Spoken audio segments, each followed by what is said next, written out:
Don't cry because it's over. One more time. Smile because it happened. All right. It's the kickoff presented by Ram Try if Trucks. Fitz tries to do that to you. I'm just bringing the spirit. We got one more for you. The kickoff presented by Ram Trucks. He's Gary Striewski. I'm Jason Fitz. We were at the Peach Bowl last weekend in Atlanta. We'll be at the national championship game. Same leaving flight in the morning. We gonna sit together on the plane? No, I'm in the back with the regulars. I know you got. No. I'm sort of in You're like in the middle. You're like in the middle. You're like in the middle of the fuselage. I'm like the area where Pollock can see me and agree that I don't belong in the same area. Nice. I'm close enough to the bathrooms to be like, they're serving that on the plane? You'll never, this won't surprise any of you. We couldn't be any more different than we are when it comes to our seating selection also, right? Oh, aisle all day. No, I don't want an aisle. Like the cart hits, I'm a little guy, and the cart hits me all the time. I want the window, and I'm going to crowd the window, and I'm going to be like, don't touch me. Dude, it's a 6.5-hour flight. I got to get up. I got to stretch. 6.5 hours? I got to do my calisthenics. I got to get up. I got to go see what the pilots are doing. I got to go in the back. How cautious do I have to be about waking the guy up next to me or girl up exactly. next to me to pee? No, I'm asking, like, how many? Exactly. On a 6.5-hour flight, I can pee twice?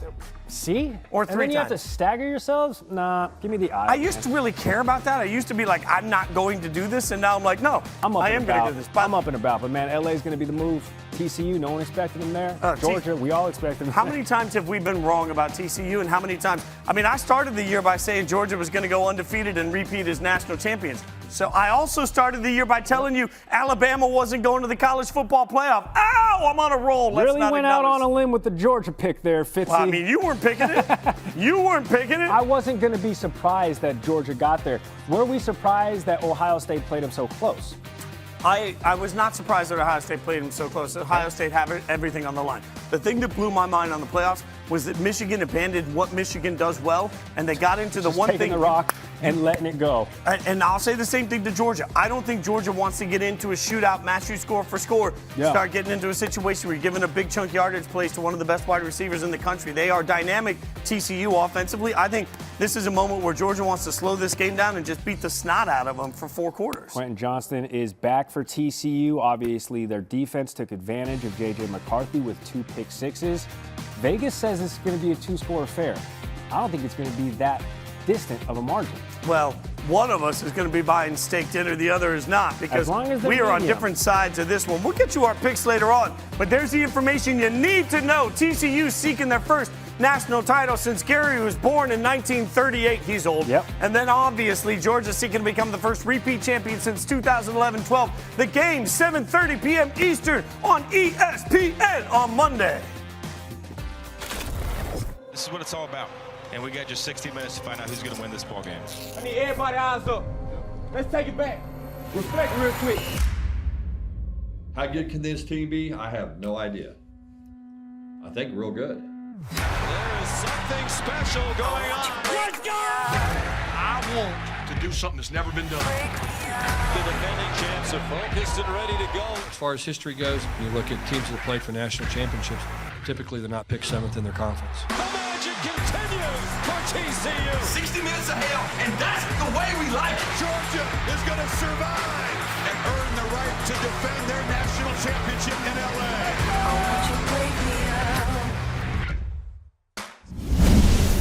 We get to go again. Oh, TCU and Georgia.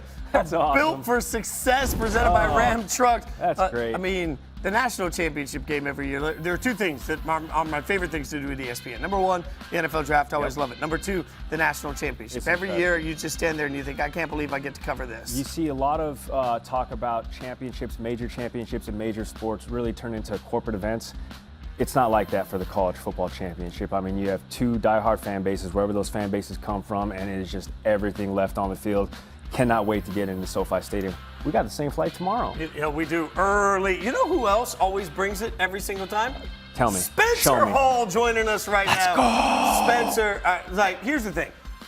I want to keep saying TCU is going to lose this time, but I said that about Michigan. Mm-hmm. And all they did was they got punched, they counterpunched every single time. What surprised you the most about TCU and the way they beat Michigan? I think that they were able to score that much on Michigan. I did not expect to see them that productive on offense. I didn't expect to see Michigan get beat one-on-one like they did on several occasions. They never affected Max Duggan. And that is the sort of thing where I say, well, what's the big difference between what Georgia will bring and what Michigan will bring to the TCU offense? To some extent, they will get pressure and they will affect Max Duggan. I'm not exactly sure how, but they will do it in a way that I don't think the Michigan defense ever even came close to doing in that game.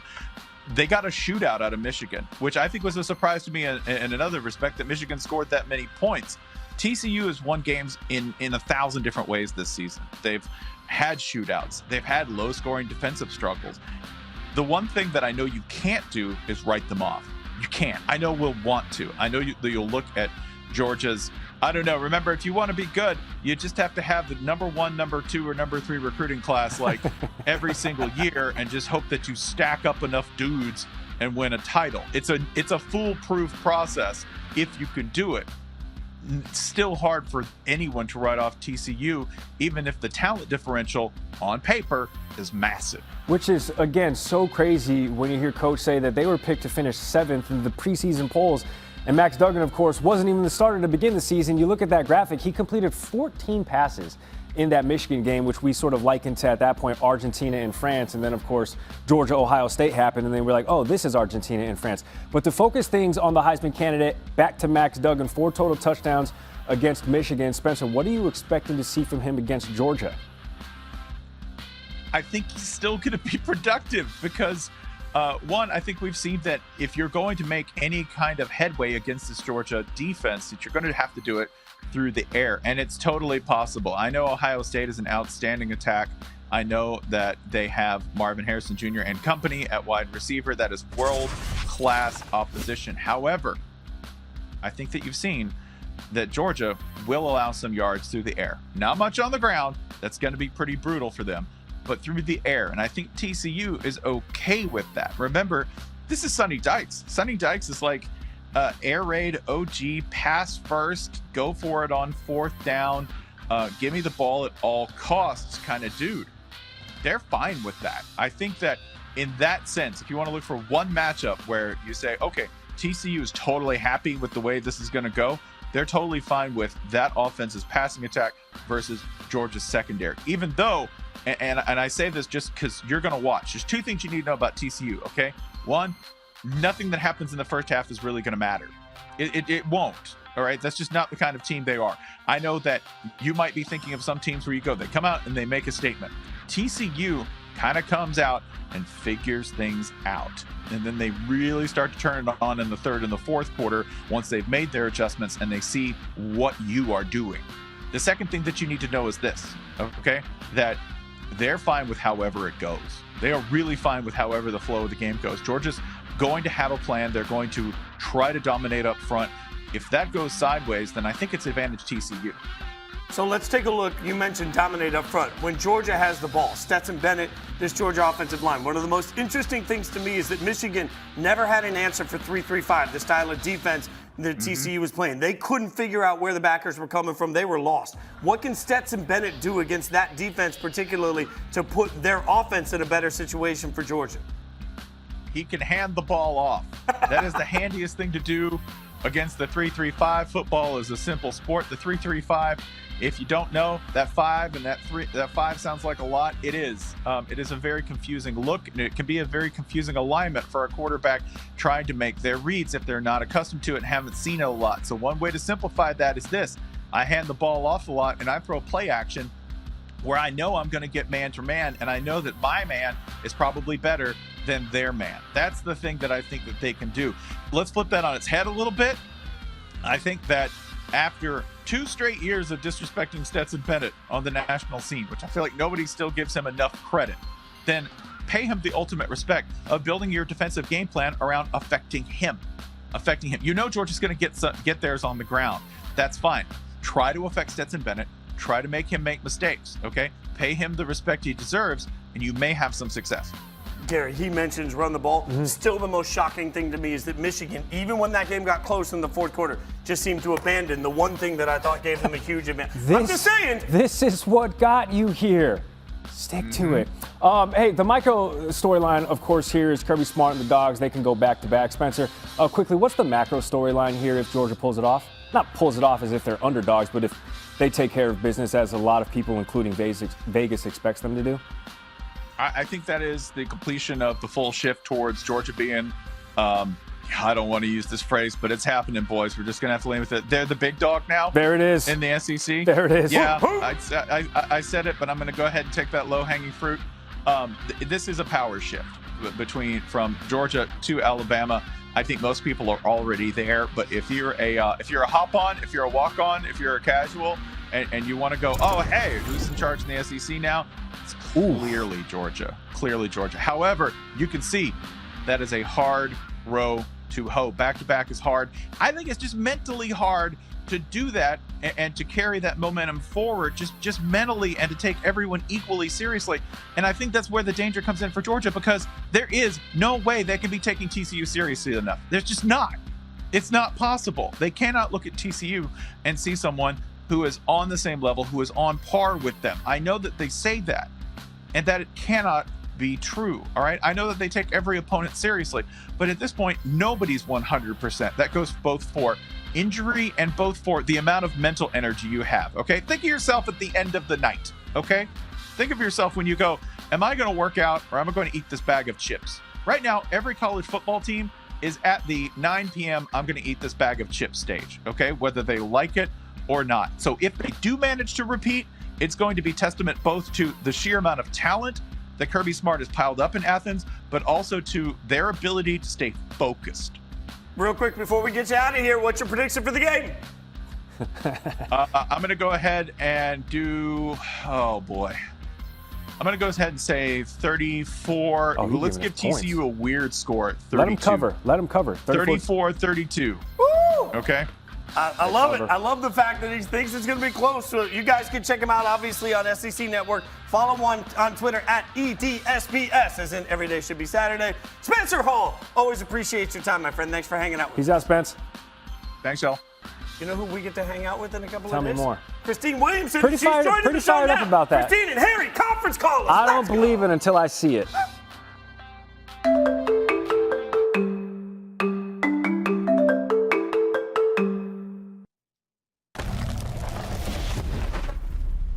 Okay, hey Fitz, hey G-Money. We're out here in Los Angeles, California, obviously for the CFP championship between the Georgia Bulldogs and the TCU Horned Frogs. Now, I feel like literally nobody expected this. Did you expect this? Not TCU?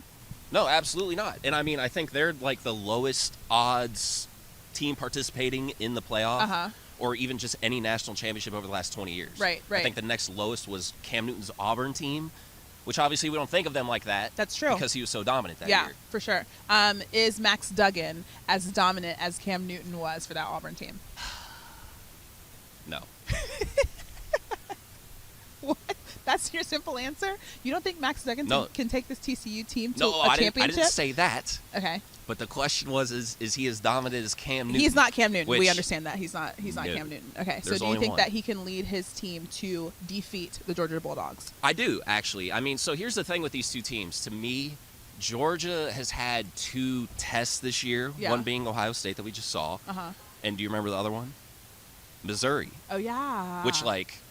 Who thought? And why, right? Yeah. So with TCU, they've had to face challenge after challenge this year. I mean, even going back to, remember, a long time ago, we went to Lawrence, Kansas for game day. And we actually saw this team, and they were playing a Kansas team that actually had Jalen Daniels before he got hurt in that game. Yeah. And even their backup played phenomenal that game. Yeah. So this TCU team, even though talent-wise, right, you can't go punch for punch with Georgia, they know how to win games, which that sounds really cliche, but there is truly something to knowing how to win a close football game, and they've been tried and tested in that. So I think if you can get this game into the second half and it's close, I'm not going to necessarily say that works in TCU's favor, but it's the circumstances under which they need to be to win that game. And I think there's something to be said about TCU being the underdog. Nobody expected them to be at this point in the season. Obviously, every single game that they went into, I don't think people expected TCU to come out and do what they did. So the fact that they're also the underdog going into this matchup, I feel like works in their favor. So knowing that, what are your predictions for this game? I feel like one of two ways, right? I feel like either this is a very close game and it could go either way, or I think Georgia absolutely runs them over. Yeah, that's what I'm a little nervous about. I don't feel comfortable saying that Georgia's going to run them over. Yeah. Because I feel like everybody thought Michigan was going to do that, and that absolutely did not happen. Right. So I just feel like this TCU team believes in themselves too much at this point and is playing with too much confidence to just go out easy. And I also think that Georgia, particularly also with Stetson Bennett, is a little bit more mental with it. Yeah. And so once things are not going their way, it's harder for them to come back from that. Obviously, I say that and then they come back and they beat Ohio State. Right. But I think TCU throws a harder punch in a closer game than Ohio State did. Okay, so I'm going to just pick TCU in this matchup because that's what I did for the last matchup. And guess what? They're now in the championship. So I go TCU, you go TBD. We'll see what happens. And we'll see you guys tomorrow. I'm going Georgia.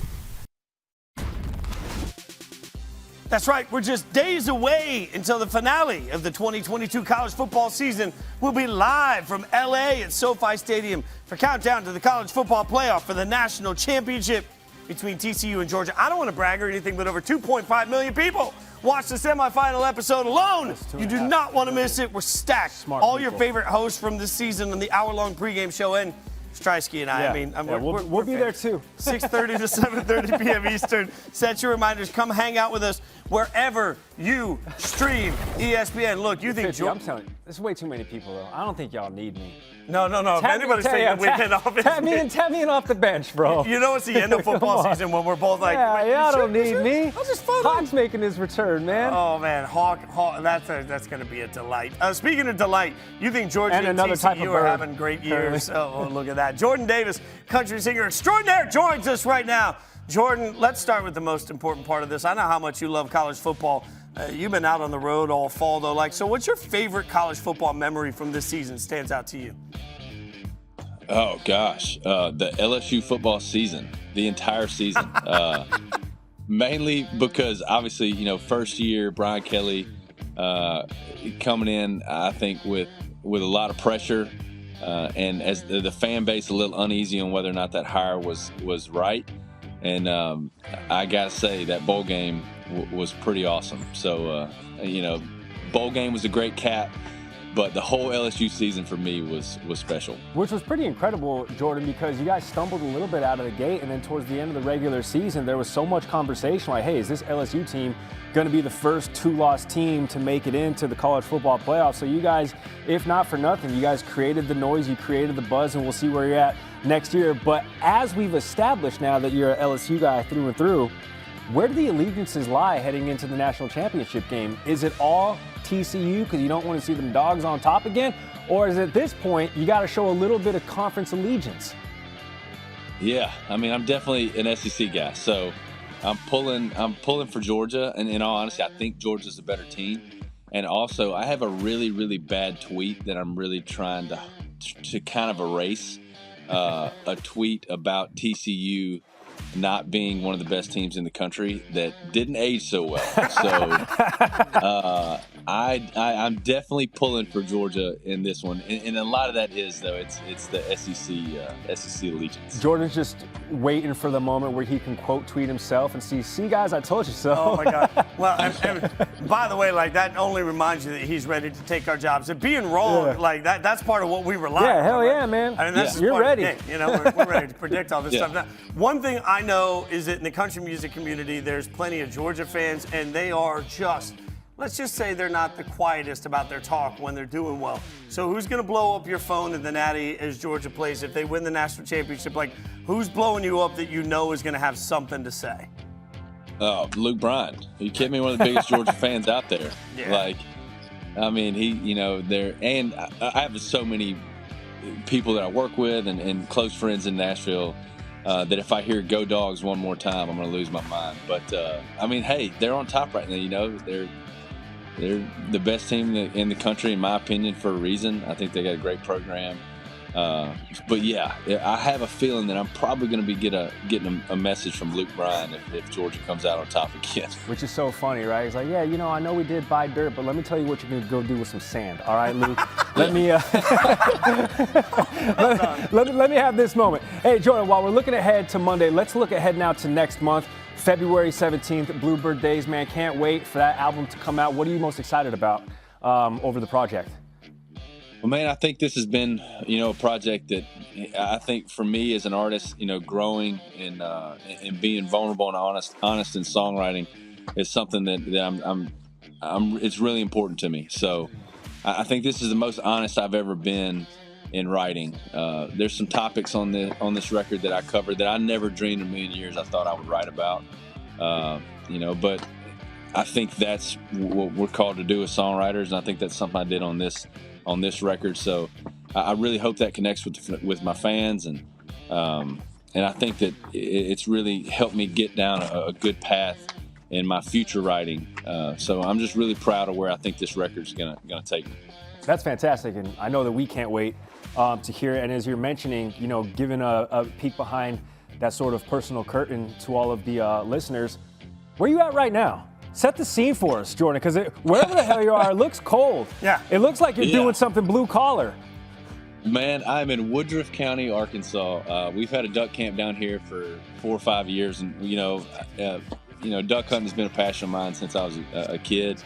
And spending half of the year, probably more than half the year on the road, living in a tour bus. At the end of the year, being able to kind of relax a little bit, come to Arkansas and get to duck hunt a little bit is a great way to end the year. So I'm currently on my camo painted front porch in Arkansas, getting ready for another day of duck hunting. Who knew it got that cold in Arkansas? So, Jordan, look, you were just talking about putting out a project, and I think like one of the coolest things, but one of the most vulnerable things is putting out music and waiting to see how the world embraces it, right?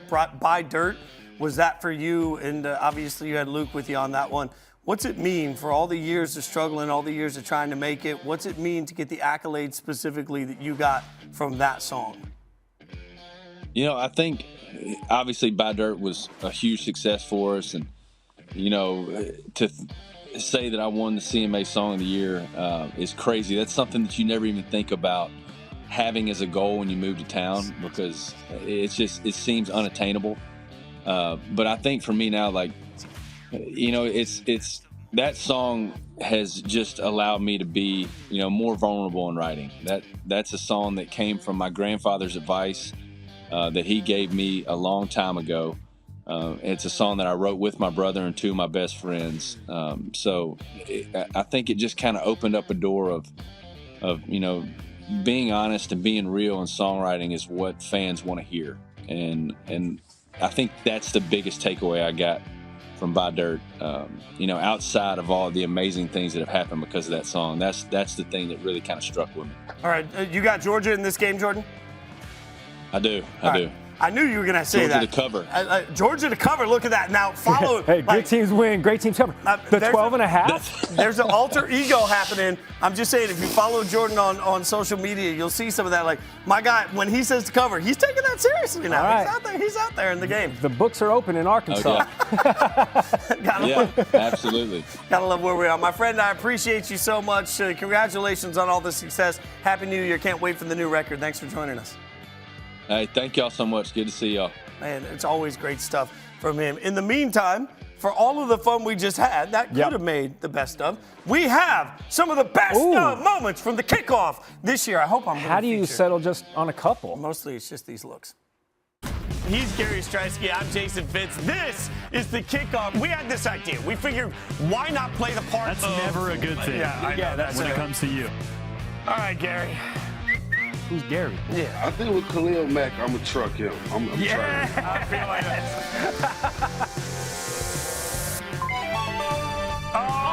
I'm touching way too much of your inner thigh, dude. Spin the wheel. Come on. No whammies. Big money. Tennessee, Ohio State, Georgia. Hold on. 3 SEC teams. Plus 100. The peerless price is right or the peerless price is wrong here? That is wrong. And you are correct. Look at that. It is right now. plus 300. I got the sixer for it. Look at this. It's going to make sense. Definitely Parker, you know worth. This is an older male bearded dragon. That's part of my collection. I asked the guys, I said, who got number 52? They said, nobody. That's Ray Lewis. Look me in my eyes. There's no way that is happening. The offensive line is nice, But guys, we're talking about the Legion of Boom. We decided we combine the concepts of Black Friday and play football with people that don't know the rules, and we're going to create blacktop football. Yes. Which sounds like it would hurt. Tackle football on the street. See you at 2 o'clock. The bad news is that the only pair of white pants I could find in my house are my son's ripped jeans. Usually the first one's the party starter, but this one right here is the party finisher. Chef Boy RZ, what do we got this? David Boston. He's all. Give me David Boston. Unbelievable. You want to say? For the right arm, we give you C.J. Stroud. For the left arm, we give you Michael Penix Jr. How are we feeling about that? I love what you did there because Michael Penix Jr. is a lefty, so this guy's going to be ambidextrous. Say happy birthday to the one, the only Mickey Mouse. Woo! The Kickoff are now proud to present the Kickies. Are you ready for this, Gary? It looked like they had you use one of your awards to prop up the camera. So the question is, which one are you sneaking back there so that we got a good shot of you? He's like Woo Pig Jesus. Which trophy would you like, Braden? I think I'm going to have to go with the Nutcracker. He's back this way. Oh, he's back up. Oh, Eddie Royal. He's Gary Striewski. Right now. I'm Jason Fitz. For everybody behind the scenes, we appreciate you hanging out with us. Come back next Friday, every single Friday, for the Kickoff presented by Ram Trucks.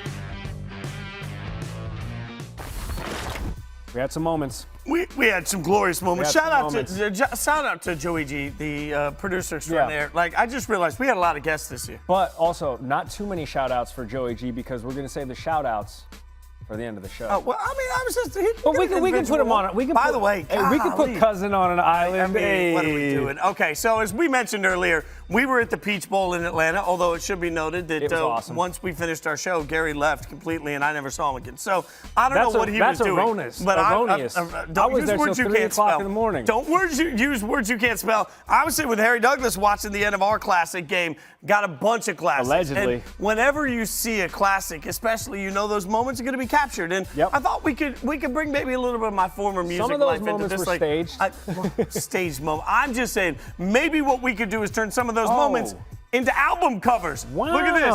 Heartbreak Haven. I like this particularly, where it says parental advisory. Do we think J.J. McCarthy is dropping the F-bomb? No, but I think every Michigan fan was. But run the ball. I think J.J. McCarthy is more of a frick guy. Oh, man. I think he's. I don't understand the frick guy because like they still know your meaning. Oh, look at Mad Max. Mad Max. Thuggin. I like the opportunity to use Mad Max right there. That's kind of. I get him with the explicit content, but I don't know. I feel like. Oh, look at this. That's pretty draft fire. day. That's fire. Okay, that's fine. If we don't use that on our draft show on ESPN, that's actually pretty dope. That's really good. You think he might go number 1 overall? You think he might go number 1 overall? I think so, yeah. Back to back. Which is cool because when Lethal Weapon did come out and Danny Glover and Mel Gibson were standing back to back, Stetson Bennett, he was old enough actually. He went to the movie theaters by himself to watch that movie back in 94, 95. This whole thing to me, he was just 17. Looks like this is like a Little Dicky cover band or something. Okay, let's move on now. In honor of these two opponents, we figured we'd rank some things. So you get to do the rankings here, and we're combining it into one list, a 5-to-1 of what? Frogs and dogs. Top frogs, famous top frogs, dogs, famous dogs. I do have to put a disclaimer that Fitzy was busy doing national radio from 12 to 3. You should definitely listen to him. Check it out. Harry and Fitz and Harry. Your name is My name is first. Your name is first. He did build that into the contract. He doesn't want Harry Douglas to know that, but he demanded that in the contract. Anyway, top 5 frogs and dogs. I basically made this list. Number 5, Arthur. I know he's an aardvark, okay? Oh. I believe he's an aardvark, but listen. So he's of all cool. the famous dogs, you put an aardvark in. Listen, he's neither a frog nor a dog. 2023, man. Everything's it's a moving goalpost. He's neither a frog nor a dog. Number 4, the only frog on this list. The Smacks frog. So, to be clear, Michigan J Frog, the one that like dances and does that one. So a singing dancing frog doesn't make it. And you're telling me this is the only frog on the list? Have you ever heard of Kermit the Frog? Like, look, that's just the when meme. I go like this, that's the meme guy. What am I doing? That's the meme guy. Oh my God. After all the years of abuse he took from Miss Piggy, you can't even put Kermit on? Hey, don't knock the guy because he's got a particular type. No, I'm just saying, like, she might not be the nicest to him. Don't like the guy because he likes a little bit of bacon in the morning. You know what I'm saying? All right, number 3, our squeezing the bacon. Our first real dog, man, Snoopy. Okay, I don't think there's going to be any issue with Snoopy being number 3 other than the fact that the Snoopy diehards like, yo, number 3, what's with the disrespect? Yeah, I mean, that is kind of low. We have a live action dog at number 2. Can we show Air Bud? Who, real quick, you didn't even know who Air Bud was. I don't even know who Air Bud is. Are you kidding me? He can hit a jump shot? He led Apple Valley to state? I have no idea what you're talking about. It must be a movie. That's unbelievable. Must be a movie. It's a trilogy. A trilogy? And she she mothered a litter of pups who ended up fielding an entire football team. Did she fly a fighter plane? Because Snoopy did in song and in episode. That's a cartoon. This is real. This is based on a true story. And the top dog of them all, Goofy. I mean, come on. Hey. You left Odie off this list? We're company men. Okay, no, yeah, Goofy. I'm all in on Goofy, by the way. Check out Disney World right now. Not just Goofy, but he has one of the best coming-to-age movies of all time in the self-titled The Goofy Movie. One of the best soundtracks, too. Just one quick question. Yes. Pluto is actually, like, undisputably a dog. There are internet disputes on exactly... So you picked an aardvark and possibly a dog on your top 5 list, and you left Kermit D. Frog off. Pluto doesn't have fire tracks such as "If We Listen to Each Other's Heart." That one, you know, where they're eating the cheese. Can we get some honorary mention up here? Honorary mention. We couldn't list these in the top 5 because obviously there would be a tie at number 1. Annabelle! I mean, look at that. This is Annabelle. That is Annabelle. She's a beauty. She is my true love and not spoiled at all. And that's Homer. Look at that. Look at those beautiful pups. It's amazing, too. We've been friends for how many years? He will never let Annabelle hang out with Ram. I don't know why. We're bringing Annabelle and Homie onto the set. We're gonna kick that into the deal. Year 3 of the Kickoff next year. All right. I feel like we've earned a little bit of equity. We can ask for that. Well, that's a slight ask. We are going to be together for the national championship game, which has me thinking about headlines. Yes, Why don't we put together our Tuesday morning headlines? This will be our predictions, so we'll show you what we expect. Yep. I'll go first here. I like this. The Jason Fitz Times. I always wanted my own newspaper. That's great. And I put a lot of thought into this, because you did. When you sent this to us, I was like, Fitzy been workshopping. TCU. Dogs dissect frogs for second straight title. Did you ever do I never dissected a frog. I never did. My school district didn't have money. We watched videos and we were like, just trust us. You were out there eating smacks, but you weren't dissecting frogs. Yeah, we bought it in a bag. Okay. Yeah. That's fair. I like that. Oh, also check out Fitz and Harry on ESPN Radio. 12 to 3 Eastern time. Monday. So effectively what that says is Georgia's going back-to-back. And in fewer words. Georgia, I'm going Georgia, and I don't care what the spread is. I'm taking. I say the same thing. Same old dogs, same old tricks. Stetson Bennett, man. You're going back-to-back. Listen, Stetson Bennett, 25-year-old, back-to-back national championship in dog years. This is the first 17,000-year-old quarterback to win back-to-back national championships. Give or take on the map. I like the fact that your article, by the way, says solo SportsCenter anchor. Never called me. Never asked me to do it. Hey, we've been with you all season long. We've been hanging out with you all season long, and we would never be able to do that if it weren't for all of the people behind the scenes that work on this show, that work diligently, that work their tails off, and they give us the opportunity to act like two idiots on TV every single day. We got Joey G. We got Alex. We got Zach. We got Courtney. Who am I missing? I know we got Joey. Did I already say Kenny? Did I say We got Kenny? Daniel, we got Travis, we got DJ? Jessica, we got Stephanie, we got Alfred, we got Catherine, we got Joy, we got Chris, we got Taylor. I got the whole crew. You get the point. More important people than us putting things together all season long. You see the segments, you see the guests. So seriously, from Fitzy and I, thank you so much for watching. Thank you for everybody behind the scenes for making us look semi-decent every once in a while. We'll be back next year, God willing, somehow. Keep hanging out with us. It's a Kickoff presented by Ram Trucks. Gary Striewski and Jason Fitz, thank you so much for spending this season with us. Georgia going to win. TCU's going to cover. Oh, my God.